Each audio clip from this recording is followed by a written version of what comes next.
চারটি মাযহাবের যে কোনো একটি মাযহাব মানা ওয়াজিব। শুনলেন তার বক্তব্য, চারটি মাযহাবের যে কোনো একটি মাযহাব মানা ওয়াজিব। এ শরীয়ত কবে কখন কোথায় নাজিল হয়েছে বিনীতভাবে আমরা জানতে চাই। তার এই কথার আলোকে ওয়াজিব তরফ করেছেন রাসূল সাল্লাল্লাহু আলাইহি ওয়াসাল্লামের যুগের পর থেকে সাহাবীগণ, খলিফায়ে রাশেদিন, তাবেঈন, তাবেঈনগণ।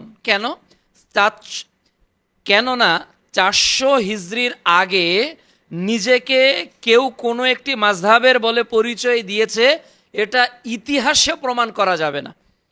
তাহলে ওয়াজিব বিধান আবু বকর রাদিয়াল্লাহু তাআলা আনহু কোন মাযহাবের অনুসরণ করেছেন?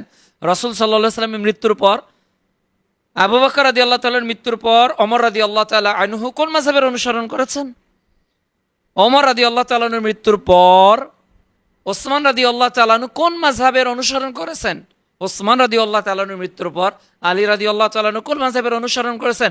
মাযহাব মানা নাকি ওয়াজিব? ওয়াজিব তরক করেছেন খলিফায়ে রাশিদিনের 4 জন 30 বছরে।